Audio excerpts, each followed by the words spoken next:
ಬೀದರ್ನ KP ವಿದ್ಯಾಸಂಸ್ಥೆ ಅಡಿಯಲ್ಲಿ ನಡೆಯುವ ಕನ್ನಿಕಾ ಪರಮೇಶ್ವರಿ ಪ್ರೌಢಶಾಲೆಯಲ್ಲಿ 10ನೇ ತರಗತಿ ವಿದ್ಯಾರ್ಥಿಗಳ ಬೀಳ್ಕೊಡುಗೆ ಸಮಾರಂಭ ಬಹಳ ಅರ್ಥಪೂರ್ಣವಾಗಿ ಜರುಗಿತು. ಡಾ ಗಂಗಾಂಬಿಕಾ ಅಕ್ಕನವರು ಕಾರ್ಯಕ್ರಮ ಉದ್ಘಾಟಿಸಿ ಮಾತನಾಡಿದರು. ಕನ್ನಿಕಾ ಪರಮೇಶ್ವರಿ ಶಾಲೆ ಬಹಳ ವರ್ಷಗಳ ಇತಿಹಾಸ ಹೊಂದಿದ್ರು. ಬಾಬು ವಾಲಿಯವರ ಅಧ್ಯಕ್ಷತೆಯಲ್ಲಿ ಈ ಶಾಲೆ ಬಹಳಷ್ಟು ಅಭಿವೃದ್ಧಿ ಹೊಂದಿದೆ ಎಂದರು. ಬಸವ ತತ್ವ ಹಾಗೂ ಡಾ ಬಾಬಾ ಸಾಹೇಬ್ ಅಂಬೇಡ್ಕರ್ ಅವರ ವಿಚಾರಧಾರೆ ಚಿಂತನೆಗಳ ಮೇಲೆ ಈ ಶಿಕ್ಷಣ ಸಂಸ್ಥೆ ಅಭಿವೃದ್ಧಿಯ ಪಥದತ್ತ ಸಾಗ್ತಾ ಇದೆ. ಬಾಬು ವಾಲಿ ಅವರು ಮೊದಲಿನಿಂದಲೂ ಕ್ರಿಯಾಶೀಲ ವ್ಯಕ್ತಿತ್ವದವರು. ಅವರ ಮಾರ್ಗದರ್ಶನದಲ್ಲಿ ವಿಜಯಕುಮಾರ್ ಪಾಟೀಲ್ ಯರ್ನಳ್ಳಿ ಅವರ ಪರಿಶ್ರಮದಿಂದ ಈ ಶಿಕ್ಷಣ ಸಂಸ್ಥೆ ಇಷ್ಟರ ಮಟ್ಟಿಗೆ ಬೆಳೆದಿದೆ ಎಂದರು. 12ನೇ ಶತಮಾನದಲ್ಲಿ ಅನುಭವ ಮಂಟಪ ಮೂಲಕ ಬಸವಣ್ಣನವರು ಸಾಮೂಹಿಕ ಶಿಕ್ಷಣ ತಂದಿದ್ದಾರೆ. ಸಾರ್ವಜನಿಕ ಶಿಕ್ಷಣ ನೀಡಿದೆ ಅನುಭವ ಮಂಟಪ ಎಂದು ಸ್ಮರಿಸಿದರು. 6 ವರ್ಷದ ಬಸವಣ್ಣನವರು ಅಕ್ಷರ ಜ್ಞಾನ ಇಲ್ಲದ ದನ ಕಾಯುವ ದುಗ್ಗ ಎನ್ನುವ ಹುಡುಗನನ್ನ ಶಿಕ್ಷಣಕ್ಕಾಗಿ ಗುರುಕುಲಕ್ಕೆ ಕರೆದುಕೊಂಡು ಹೋಗಿದ್ರು. ಆಗ ಶಿಕ್ಷಕ ಆತ ಕೀಳ ಜಾತಿವ, ಅವನಿಗೆ ಶಿಕ್ಷಣ ಅರ್ಹತೆ ಇಲ್ಲ ಎಂದರು. ಅದಕ್ಕೆ ಬಸವಣ್ಣನವರು ಅವನನ್ನ ಶುದ್ಧೀಕರಿಸಿ ಆದರೂ ಶಿಕ್ಷಣ ನೀಡಿ ಎಂದು 6 ವರ್ಷದ ಬಸವಣ್ಣ ಹೇಳಿದನ್ನ ಎಲ್ಲಾ ವಿದ್ಯಾರ್ಥಿಗಳಿಗೆ ಮನವರಿಕೆ ಮಾಡಿಸಿದ್ರು. ಮೇಲು ಕೀಳು ಅನ್ನದೆ ಹೆಣ್ಣು ಗಂಡು ಎನ್ನುವ ಭೇದವಿಲ್ಲದೆ ಎಲ್ಲರೂ ಶಿಕ್ಷಣ ಪಡೆಯಬೇಕು ಎಂದು ಶಿಕ್ಷಣ ಕ್ರಾಂತಿ ಮಾಡಿದವರು ಬಸವಣ್ಣನವರು ಎಂದು ತಿಳಿಸಿದರು. ಇದೇ ವೇಳೆ ಶಿಕ್ಷಣ ಸಂಸ್ಥೆಯ ಅಧ್ಯಕ್ಷರು ಬಾಬು ವಾಲಿ ಅವರು ಮಾತನಾಡಿ, ನಮ್ಮ ಶಿಕ್ಷಣ ಸಂಸ್ಥೆ ಶ್ರೀಮಂತರ ಶಿಕ್ಷಣ ಸಂಸ್ಥೆಯಲ್ಲ, ಬದಲಾಗಿ ಬಡ ಮಕ್ಕಳಿಗಾಗಿಯೇ ಸೀಮಿತವಿರುವ ಶಿಕ್ಷಣ ಸಂಸ್ಥೆಯಾಗಿದೆ. ಸಂಸ್ಕಾರ, ಪಠ್ಯೇತರ ಚಟುವಟಿಕೆ ಜೊತೆಗೆ ರಾಷ್ಟ್ರಾಭಿಮಾನ, ದೇಶಾಭಿಮಾನ ಹೇಳಿಕೊಡ್ತೇವೆ ಎಂದರು. 10ನೇ ತರಗತಿ ವಿದ್ಯಾರ್ಥಿಗಳು ಬರೆಯುತ್ತಿರುವ 10ನೇ ಪರೀಕ್ಷೆ ನಿಮ್ಮ ಜೀವನದ ಟರ್ನಿಂಗ್ ಪಾಯಿಂಟ್ ಆಗಿದೆ.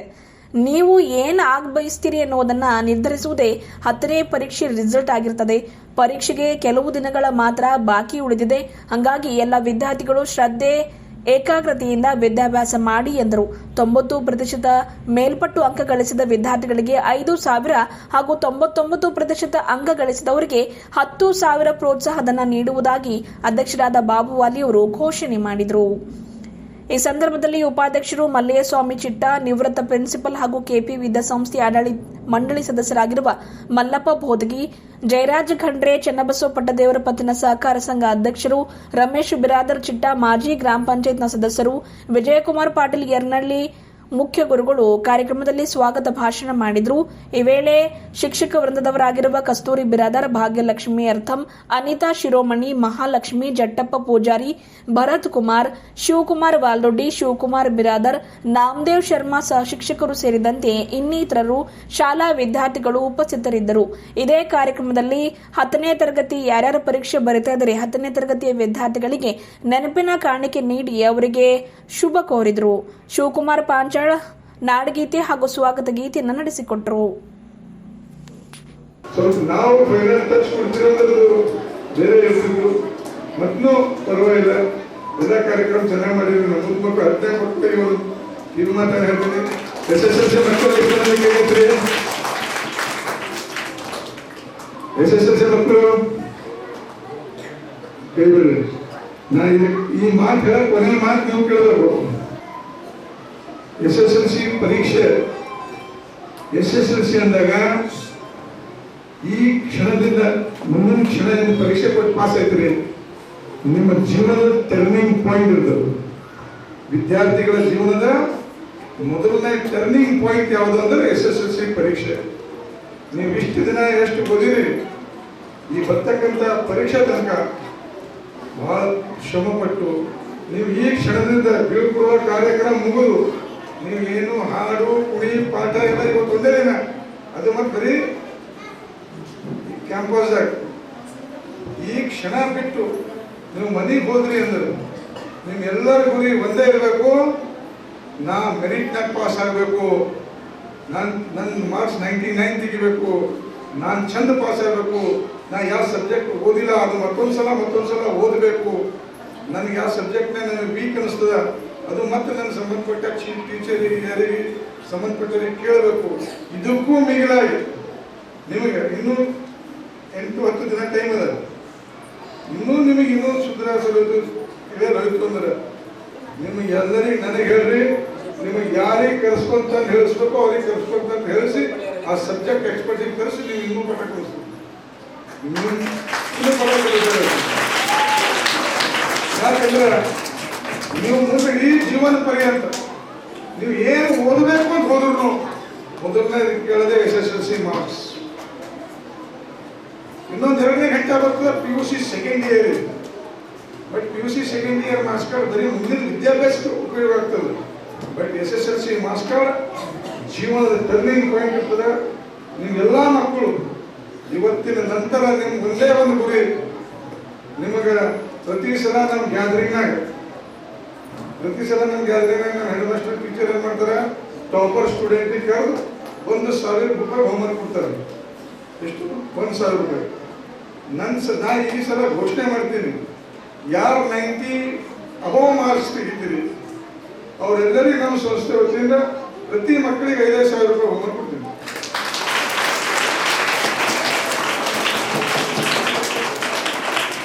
ಸೊಸೈಟಿ ಕೇಳಿ ನಾ ಏನೋ ಹೆಚ್ಚಿಗೆ ಕೊಡ್ತೇನೆ, 5,000 ಯಾರಿಗೂ ಕೂಡ ಹೆಚ್ಚಿಗೆ ಕೊಡ್ತೇವೆ. ನೀವು ಯಾರು 99 ತೆಗಿತೀರಿ ಅವ್ರಿಗೆ 10,000 ರೂಪಾಯಿ ಹೋಗ್ತೀವಿ.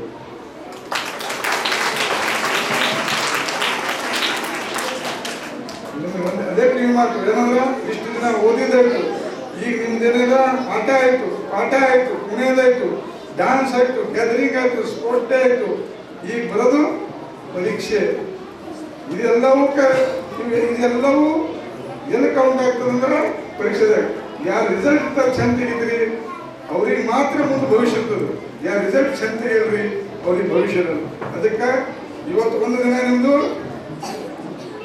ಮಕ್ಕಳು, ಟೀಚರು, ಸ್ನೇಹಿತರು ಎಲ್ಲರೂ ಸರಿ ಇದು ಮಾಡ್ರಿ. ಬಟ್ ನಾಳೆ ಇವತ್ತು ಮನೆಗೆ ಹೋದ ತಕ್ಷಣ ನಿಮ್ಮ ರಿಸಲ್ಟ್ ಬರೋ ತನಕ ನಿಮ್ಮ ಪರೀಕ್ಷೆ ಮುಗಿತನ ನೀವು ಮಾತ್ರ ಬರೀ ಸ್ಟಡಿ ಏನ್ ಮಾಡಬೇಕು, ರೆಸ್ಟ್ ತಗೋಬಾರ್ದು. ಏನ್ ಮಾಡ್ಬಾರ್ದು? ರೆಸ್ಟ್ ತಗೋಬಾರ್ದು. ಸ್ಟಡಿ ಎಂಜಾಯ್ ಮಾಡ್ಬೇಕು, ಓದಬೇಕು. ಇದು ಇವತ್ತು ಯಾಕೆ ಬರಬಾರ್ದು, ಈಗ ಇನ್ನೊಂದ್ಸಲ ಹೋಗುತ್ತೆ. ಅದಕ್ಕೆ ಓದುವ ಸಹಿತ ಏನ್ ಮಾಡ್ಬೇಕು, ಸ್ಪೋರ್ಟಿವ್ ಆಗಿ ಓದಬೇಕು, ಎಂಜಾಯ್ ಆಗಿ ಓದಬೇಕು. ಹೊರತು ತೆರಿ ಕೈ ಹಚ್ಕೊಂಡು ನಾವು ಓದಿಲ್ಲ. ಮತ್ತೆಲ್ಲ ಮಕ್ಕಳಿಗೆ ಹೇಳ್ತೀನಿ, ಪ್ರಯತ್ನ ಮಾಡೋದು ನಿಮ್ಮ ಕೈದಾಗದ. ಮಾರ್ಕ್ಸ್ ಕಮ್ಮಿ ಬಂದಾಗ ಅಂತ ದುಃಖ ಪಡೋದು ಬಿ ಬೇಕಾಗಿದೆ. ಮಾರ್ಕ್ಸ್ ತೆಗಿಯೋ ಕಡೆಯಿಂದ ಜಗಳ ಇರಬೇಕು, ತೆಗಿಯೋ ಕಡೆಯಿಂದ ಸಿದ್ಧಿರ್ಬೇಕು. ಬಂದಿರೋ ಯಾಕೆ ಹಾಕೋದಿಲ್ಲ, ಪರೀಕ್ಷೆ ಬರೆಯಕ್ಕೆ ಪ್ರಯತ್ನ ಮಾಡ್ತಾರೆ, ರಿಸಲ್ಟ್ ಬರೋದು ನಿಮ್ಮ ಕೈದಾಗಿರಲ್ಲ. ತೊಡಗಿಸ್ಕೊಂಡಿರ್ತಕ್ಕಂಥವ್ರು ಮತ್ತೆ ಇವತ್ತಿಗೂ ಕೂಡ ಈ ಒಂದು ಬಸವ ತತ್ವಕ್ಕಾಗಿ ಪ್ರಚಾರ ಮಾಡ್ತಕ್ಕಂತ ಒಂದು ಕುಟುಂಬದ ಸದಸ್ಯರಾಗಿ ನಾವೆಲ್ಲರೂ ಕೂಡಿ ಬದುಕ್ತಾ ಇದ್ವಿ. ಅದಕ್ಕ ಈ ಒಂದು ಸಂಸ್ಥೆಗೆ ಬರ್ಲಿಕ್ಕೆ ನನಗೂ ಕೂಡ ನಮ್ಮ ಸಂಸ್ಥೆಗೆ ನಾವು ಓದೋದು ಹೇಗ ಅಂತ ತಿಳ್ಕೊಂಡು ನಾನು ಈ ಕಾರ್ಯಕ್ರಮಕ್ಕೆ ಇಲ್ಲಿ ಬಂದಿದ್ದೇನೆ. ಅದಕ್ಕೆ ಈ ಒಂದು ಸಂಸ್ಥೆಯ ಅಧ್ಯಕ್ಷರಾಗಿರ್ತಕ್ಕಂಥ ನಮ್ಮ ಬಾಬು ಅಣ್ಣನವರು, ಅವರು ಕಲೆ ನೋಡಿದ್ರೆ ನಾನು ಬಹಳ ಯಾವತ್ತು ಅವ್ರ ಮೊದಲೆಲ್ಲ ಪುಸ್ತಕಗಳು ಯಾರಿಗಾರು ಕೊಡ್ಬೇಕಂದ್ರೆ ಅವ್ರ ಹತ್ರನೇ ಹೋಗ್ತಿದ್ರು. ಎಲ್ಲರೂ ಅವ್ರ ಹೆಸರು ಬರೋದು ಇಷ್ಟು ದುಂಡಾಗಿ ಅವ್ರ ಎಲ್ಲರ ಹೆಸರು ಕಲೆ ಮೂಲಕ, ಒಂದು ಚಿತ್ರದ ಮೂಲಕ ಹೆಸರುಗಳನ್ನ ಪುಸ್ತಕ ಮೇಲೆ ಬರೆದು ಕೊಡ್ತಿದ್ರು. ಅದಕ್ಕಂತ ಒಂದು ಕಲೆ ಮತ್ತು ಸಮಾಜ ಸಂಘಟನೆ ಇರ್ತಕ್ಕಂಥ ನಮ್ಮ ಬಾಬು ಅಣ್ಣನವರಿಗೂ ಕೂಡ ನಾನು ಅನಂತ ಶರಣ ಸಲ್ಲಿಸುತ್ತಾ, ಮತ್ತ ನಮ್ಮ ಮೊದಲಿಗೆ ಎಂಟ್ರಿ ಆಗಾಗೆ ನಮ್ಮ ಬಾಬು ಅಣ್ಣವ್ರ ಮ್ಯಾಲ ನನ್ ಬೋರ್ಡ್ ತೋರಿದ್ರು, ನಾನು ನೋಡಲೇನೆ ಒಳಗೆ ಬಂದ್ರಿ. ಮತ್ತೆ ಅಕ್ಕೋರೆ ಬರ್ರಿ ಅಂತ ಹೊರಗೆ ಕರ್ಸ್ಕೊಂಡು ಮ್ಯಾಲ ತೋರಿದ್ರು. ಏನಿರ್ತದ ಅಲ್ಲಿ, ಏನಂತ ಹೇಳ್ರಿ ಮಕ್ಕಳು? ವಚನ ಮಂಟಪ. ಹೌದಿಲ್ಲ? ವಚನ ಬರ್ತಾವಲ್ಲ ನಿಮ್ಗೆಲ್ಲ. ಬಸವಣ್ಣವ್ರು ಹೇಳ್ಯಾರ ಏನಂದ್ರ ಕಳಬೇಡ ಅಂತ. ಕಳಬೇಡ ಅಂದ್ರೇನು? ಕಳತನ ಮಾಡಬಾರ್ದು ಅಂತ. ಹೌದಿಲ್ಲ? ಎಲ್ಲರೂ ಅಂತೀರಿ ನೀವು. ಕಳತನ ಮಾಡಬಾರ್ದು ಅಂದ್ರೆ ಬೇರೆ ಬ್ಯಾಗ್ನ ಪೆನ್ನು, ಪೆನ್ಸಿಲು, ಪುಸ್ತಕ ಇಂಥವ್ ಯಾವ ಕೂಡ ಕದಿಬಾರ್ದು. ನಿಮ್ಗೆ ಅವಶ್ಯಕತೆ ಇತ್ತ ಹೇಳಿ ತಗೋಬೇಕು. ನಿನ್ ಬ್ಯಾಗಿನಾಗಿ ನಾ ಪೆನ್ಸಿಲ್ ತಗೊಂಡಿದ್ ನೋಡು, ನೀನ್ ಬೇಕಾದ್ರೂ ಕೇಳಿ ತಗೋಬೇಕು. ನನಗೆ ರಬ್ಬರ್ ಬೇಕಾಗ್ಯದ, ಕಂಪಾಸ್ ಬೇಕಾಗ್ಯದ ಅಂತ ತಿಳ್ಕೊಂಡು ಕೇಳಿ ತಗೋಬೇಕಾ, ಕೇಳಾಕ ತಗೋಬೇಕು? Very good. ಅದಕ್ಕೆ ಬಾಬು ಅಣ್ಣವ್ರು ಹೇಳ್ಯಾರ ಏನಂದ್ರೆ ನಾವು ಮಕ್ಕಳಿಗೆ ಮೊದಲ ಸಂಸ್ಕಾರ ಕಲಿಸ್ತೀವಂತ. ಅಂತ ಸಂಸ್ಕಾರವಂತ ಮಕ್ಕಳು ಈ ಒಂದು KP ಸ್ಕೂಲ್ ಮಕ್ಕಳು ಅಂತ ನನಗೆ ಅನಿಸ್ತಾ ಇದೆ. ಅದಕ್ಕೆ ಆ ರೀತಿ ಬೆಳೆದಿರ್ತಕ್ಕಂಥ ಎಲ್ಲ ಶಿಕ್ಷಕರಿಗೂ ಮಕ್ಕಳಿಗೂ ನಾನು ಅನಂತ ಶರಣಾರ್ಥಿಯನ್ನು ಸಲ್ಲಿಸ್ತಾ ಇದ್ದೇನೆ. ಹೇಳ್ಬೇಕು ಅಂದ್ರೆ ಮಕ್ಕಳೆಲ್ಲರೂ ಈ ಕಡೆ ಗಮನ ಕೊಡ್ಬೇಕ್ರಿ. ಅದ್ರ ವಿಶೇಷವಾಗಿ ನಮ್ಮ ಟೀಚರ್ ನಾವೆಲ್ಲರೂ ಕೂಡ, ಯಾಕೆಂದ್ರೆ 12ನೇ ಶತಮಾನದಲ್ಲಿ ಬಸವಣ್ಣನವರು ಅನುಭವ ಮಂಟಪದ ಮೂಲಕ ಸಾಮೂಹಿಕವಾಗಿರ್ತಕ್ಕಂಥ ಶಿಕ್ಷಣ ತಂದರು. ಇವತ್ತು first parliament in the world ಅಂತಕ್ಕಂಥ ಅನುಭವ ಮಂಟಪ ಎಲ್ಲಿ ಸ್ಥಾಪನೆ ಆಗಿದೆ ಅಂದ್ರೆ ಇದು ಬಸವ ಕಲ್ಯಾಣದಲ್ಲಿ. ಇದು ಬೀದರ್ ಜಿಲ್ಲೆಯ ಬಸವ ಕಲ್ಯಾಣದಲ್ಲಿ ಇಡೀ ಜಗತ್ತಿಗೆ ಒಂದು ಪಾರ್ಲಿಮೆಂಟ್ ಕೊಡ್ತು. ಆ ಒಂದು ಅನುಭವ ಮಂಟಪದ ಮೂಲಕ ಎಲ್ಲರಿಗೂ ಸಾರ್ವಜನಿಕ ಶಿಕ್ಷಣ ಕೊಟ್ಟಿದ್ದ ಯಾವ್ದಂದ್ರೆ ಅನುಭವ ಮಂಟಪ. ಬಸವಣ್ಣವರು ನೀವು ನೋಡಿದ್ರೆ ಹಿಂದೆ ನಾವು ಈ ಪೂಜೆ ಮಾಡಿದ್ವಿ ನೋಡು, ಅವರು ನಿಮ್ಗಿಂತ ಸಣ್ಣವ್ರು ಇದ್ದವ್ರು, 6 ವರ್ಷದವ್ರು ಇದ್ದವ್ರು. 6 ವರ್ಷದವ್ರು ಇದ್ದಾಗ ಅವಾಗ ಗುರುಕುಲ ಅಂತಿತ್ತು, ಈ ಶಾಲೆ ಅಂತೀವಿ ನೋಡು. ಅವಾಗ ಗುರುಕುಲದಾಗ ಯಾರ ಮಕ್ಕಳಿಗೆ ಓದಿಸ್ತಿದ್ರು? ಉತ್ತಮ ಅನ್ಸ್ಕೊಂಡವ್ರು, ಬಹಳ ದೊಡ್ಡ ಪಂಡಿತರ ಮಕ್ಕಳಿಗೆ, ರಾಜರ ಮಕ್ಕಳಿಗೆ, ಶ್ರೀಮಂತ ಮಕ್ಕಳಿಗೆ ಅಷ್ಟೇ ಶಿಕ್ಷಣ ಇತ್ರಿ. ಉಳಿದವರಿಗಲ್ಲಿ ಶಿಕ್ಷಣ ಇರ್ಲಿಲ್ಲ. ಆಗ ಬಾಲಕ ಬಸವಣ್ಣ 6 ವರ್ಷದ ಬಸವಣ್ಣ ಅವಾಗ ಅಲ್ಲಿ ಹೋಗ್ತಾ ಇರುವಾಗ ದಾರಿಯಲ್ಲಿ ಒಬ್ಬ ದುಗ್ಗ ಅನ್ನವ ದನ ಕಾಯ್ತಿದ್ರಿ, ಕುರಿ ಕಾಯ್ತಿದ್ದ. ಆಗ ಅವ್ನಿಗೆ ಹೇಳಿ, ಬಾ ದುಗ್ಗ ನಾವು ಗುರುಕುಲ್ಕ್ ಹೋಗೋಣ ಅಂದ್ರು. ಯಾರು? ಬಸವಣ್ಣವ್ರು. ಗುರುಕುಲ್ ಅಂದ್ರೆ ಏನಂತ ಹುಡುಗ ಗೊತ್ತೇ ಇಲ್ಲ. ಓದಲಿಕ್ಕೆ ಹೋಗೋಣ ಅಂತ. ಓದಂದ್ರೆ ಏನು ಅಂತ ಗೊತ್ತೇ ಇಲ್ಲ. ಅಕ್ಷರ ಕಲೀಲಿಕ್ಕೆ ಅಂದ್ರಿ ಬಸವಣ್ಣವ್ರು ಎಷ್ಟು ವರ್ಷದ ಇದ್ರು? 6 ವರ್ಷದವ್ರು. ಅಕ್ಷರ ಕಲೀಲಿಕ್ಕೆ ಅಂದಾಗ ಆ ಮಗು ಅಂದ್ರೆ ಅಕ್ಷರ ಅಂದ್ರೆ ಏನು ಅಂತ ಕೇಳ್ತದ್ರಿ. ಆ ಮಗುಗೆ ಏನು ಗೊತ್ತೇ ಇಲ್ಲ. ದನ ಕಾಯೋದು ಒಂದೇ ಗೊತ್ತಿತ್ತು, ಹೆಂಡಿ ತೆಗೆದು ಒಂದೇ ಗೊತ್ತಿತ್ರಿ ಆ ಮಗುವಿಗೆ. ಅದಕ್ಕ ಆ ಕೈ ಹಿಡಿದು ಕರ್ಕೊಂಡು ಹೋಗ್ತಾರೆ ಆ ಗುರುಕುಲ್ಕ. ಆಗ ಆ ಟೀಚರ್ ಒಳಗ್ ಬಿಡಂಗಿಲ್ರಿ, ಒಳಗ್ ಕರ್ಕೊಳಂಗಿಲ್ಲ. ಯಾಕಂದ್ರೆ ಅವನು ಕೀಳ್ಕುಡ್ದವನ ಅಂತ ತಿಳ್ಕೊಂಡು. ಆಗ ಇವನಿಗೂ ಕೂಡ ಶಿಕ್ಷಣ ಕೊಡ್ಬೇಕು ಗುರುಗಳೇ ಅಂತ ಕೇಳ್ತಾರೆ ಬಸವಣ್ಣವ್ರು. ಅವಾಗ ಇಲ್ಲ ಕೊಡಂಗಿಲ್ಲ. ಯಾಕೆ ಕೊಡಂಗಿಲ್ಲ ಅಂದ್ರೆ ಅವ್ನು ಚಪ್ಲಿ ಮಾಡ್ತಾನೆ, ಚಪ್ಲಿ. ಮತ್ ಅವ ಮಾಡಿ ಚಪ್ಲಿ ಎಲ್ಲ ನೀವು ಹಾಕೋತ್ರಲ್ಲ. ಅವಾಗ ಟೀಚರ್ ಹೇಳ್ತಾರೆ, ಅವಾಗ ಗುರುಗಳು ಅಂತೀರು. ಈಗಲೂ ಕೂಡ ಗುರುಗಳು ಅಂತೀರಲ್ಲ ನೀವು ಹೇಳ ಟೀಚರಿಗೆ. ಆ ಚಪ್ಲಿ ನಾವು ಮಂತ್ರ ಹೇಳಿ ಶುದ್ಧೀಕರಣ ಮಾಡಿ ಹಾಕೋತೀವಿ ಅಂತ. ಆಗ 6 ವರ್ಷದ ಬಾಲಕ ಬಸವಣ್ಣ ಹೇಳ್ತಾರೆ, ಅಲ್ಲ ಗುರುಗಳೇ, ಅವನು ಮಾಡಿದ್ರು ಚಪ್ಪಲಿಗೆ ಶುದ್ಧೀಕರಣ ಮಾಡಿ ನೀವು ಹಾಕೋತ್ರಿ ಅಂದ್ರ ಇವರ ಮನುಷ್ಯನ ಇವನಿಗೂ ಕೂಡ ಮಂತ್ರ ಹೇಳಿ ಶುದ್ಧೀಕರಣ ಮಾಡಿ ಅವನಿಗೂ ಓದಲಿಕ್ಕೆ ನೀವು ಅವಕಾಶ ಮಾಡ್ಕೊಡ್ಬೇಕು ಅಂತ ಬಸವಣ್ಣ ಕೇಳ್ತಾರ್ರಿ. ಅವಾಗ ಅವ ಚಪ್ಪಾಳೆ ಹಾಕ್ತವ್ರು. ಏನ್ ಹೆಸರು ನಿಂದು? ಹೇಳಿ ನೀ ಹೇಳಿ. ನಿನ್ ಹೆಸರು? ಅವಾಗ ಅವ್ರಿಗೆ ಕೇಳಿದಾಗ ಆ ಗುರುಗಳಿಗೆ ಸಿಟ್ಟು ಬಂತು. ಅವ್ರು ಕೊಡ್ಲಿಲ್ರಿ, ಆ ಮಗುವಿಗೆ ಶಿಕ್ಷಣ ಕೊಡ್ಲಿಲ್ಲ. ಅವಾಗ ಬಸವಣ್ಣವ್ರು ಸಂಕಲ್ಪ ಮಾಡೋರು ಏನಂತ? 6 ವರ್ಷದ ಬಸವಣ್ಣವ್ರು ಏನ್ ಸಂಕಲ್ಪ ಮಾಡೋದು ಅಂದ್ರೆ, ನಾನೊಬ್ನೇ ಅಲ್ಲ, ಇಡೀ ಜಗತ್ತಿನಾಗ ಎಲ್ಲರಿಗೂ ಗಂಡು ಹೆಣ್ಣು ಮೇಲು ಕೀಳು ಅಂದ್ರೆ ಎಲ್ಲರಿಗೂ ಶಿಕ್ಷಣ ಬೇಕು ಅಂತ ಕ್ರಾಂತಿ ಮಾಡಿದ ಮಹಾಪುರುಷ ಯಾರು ಅಂದ್ರೆ ಏಕೈಕ ಮಹಾಪುರುಷ ವಿಶ್ವಗುರು ಬಸವಣ್ಣನವರು. ಗೊತ್ತಿಲ್ರಿ, ಇದು ಅನುಭವ ಮಂಟಪದ ಮೂಲಕ ತಂದ್ರೆ ಅಮೆರಿಕ, ರಷ್ಯಾ, ಜಪಾನ್, ಜರ್ಮನ್ ತಂದಿಲ್ಲ. ನಮ್ಮ ಇಂಡಿಯಾ ತಂದ, ನಮ್ಮ ಭಾರತ ತಂದದ. ಅದು ಆ ಭಾರತದಲ್ಲಿ ಕರ್ನಾಟಕದಲ್ಲಿ ನಮ್ಮ ಬೀದರ್ ಜಿಲ್ಲೆಯಲ್ಲಿ ಅನುಭವ ಮಂಟಪದ ಮೂಲಕ, ಬಸವ ಕಲ್ಯಾಣದ ಮೂಲಕ ತಂದರು. ಅದಕ್ಕೆ ಇವತ್ತು ಮೋದಿಯವರು ಭಾರತ ಮಂಟಪ ಅಂತ ಹೆಸರು ಇಡ್ಲಿಕ್ಕೆ ಯಾವ್ದು ಕಾರಣ ಅಂದ್ರೆ ಅನುಭವ ಮಂಟಪ ಕಾರಣದ. ಇಂಥ ಒಂದು ನಿಮಗೂ ಕೂಡ ಬೆಳೆಸ್ತಾ ಇದ್ದಾರೆ. ಆ ರೀತಿಯಾಗಿರ್ತಕ್ಕಂತ ಶಿಕ್ಷಣ ನೀವೆಲ್ಲರೂ ಕೂಡ ಪಡ್ಕೊಳ್ಬೇಕಂದ್ರೆ ಶಿಕ್ಷಣದಿಂದ ನಮ್ಮ ವ್ಯಕ್ತಿತ್ವ ವಿಕಸನ ಆಗ್ತದೆ. ಓದುವುದರ ಜೊತೆಗೆ ಮಾನವೀಯ ಮೌಲ್ಯಗಳು ಕೂಡ ನಮ್ಮಲ್ಲಿ ಬೆಳವಣಿಗೆ ಆಗ್ಬೇಕು. ಮೊದಲೆಲ್ಲ ಗುರುಕುಲದಾಗ ಓದಿಸ್ತೀವಿ ನೋಡ್ರಿ. ಅವಾಗ ಪರೀಕ್ಷೆ, ಈಗೆಲ್ಲ 10th ಪರೀಕ್ಷೆ ಅಂತ ತಿಳ್ಕೊಂಡು ಈಗೆಲ್ಲ ಎಷ್ಟು ಟೆನ್ಷನ್ ನೋಡ್ರಿ ಮಕ್ಕಳಿಗೆಲ್ಲ. ಅದಕ್ಕ ಯಾರು ಕೂಡ ಟೆನ್ಷನ್ ಮಾಡ್ಕೊಳ್ಬಾರ್ದು. ನಾವ್ ಎಷ್ಟು ಟೆನ್ಷನ್ ನಿಂದ ನಾವು ಓದ್ತೀವೋ ಅಷ್ಟು ನಮ್ ಒಳಗ್ ಹೋಗಂಗಿಲ್ರಿ.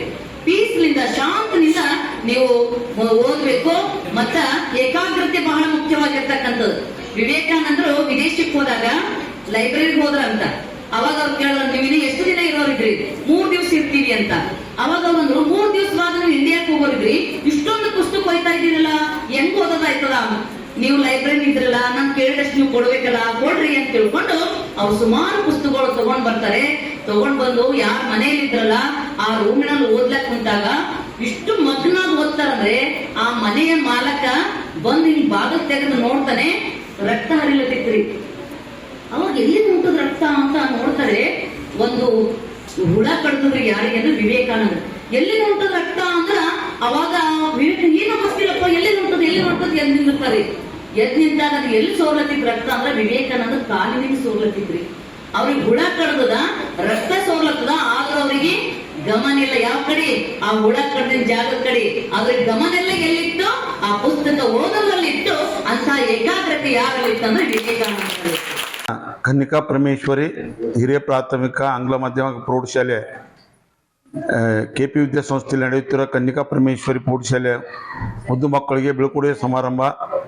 ಈ ಕಾರ್ಯಕ್ರಮಕ್ಕೆ ನಮ್ಮ ನೇತೃತ್ವ ವಹಿಸಿದಂಥ ಡಾಕ್ಟರ್ ಗಂಗಾಂಬಿಕಾ ಅಕ್ಕ ಅವರಿಗೆ ಕೂಡ ನಾನು ಅಭಿನಂದನೆ ಸಲ್ಲಿಸ್ತೀನಿ. ಅದೇ ಪ್ರಕಾರ ನಮ್ಮದು KP ವಿದ್ಯಾಸಂಸ್ಥೆ ಅಧ್ಯಕ್ಷರಾದ ಬಾಬು ಅಲಿ ಸರ್ ಅವರಿಗೂ ಈ ಬೀಳ್ಕೊಡುಗೆ ಸಮಾರಂಭ ಭಾಗವಹಿಸಿ ಮಕ್ಕಳನ್ನು ಪ್ರೋತ್ಸಾಹಿಸಿ SLC ಮಕ್ಕಳು 90% ಮತ್ತು 99% ಪಡೆದವರಿಗೆ 90% ಅಂಕ ಪಡೆದ ಮಕ್ಕಳಿಗೆ 5,000 ರೂಪಾಯಿ ಬಹುಮಾನ ಕೊಡ್ತೀನಿ ಅಂತ ಹೇಳಿದ್ದಾರೆ. ಅದೇ ಪ್ರಕಾರ 99 ಅಂಕ ಪಡೆದ ಮಕ್ಕಳಿಗೆ 10,000 ರೂಪಾಯಿ ಬಹುಮಾನ ವಿತರಿಸ್ತೀನಿ ಅಂತ ಹೇಳಿದ್ದಾರೆ ಬರೋ ದಿನಗಳಲ್ಲಿ.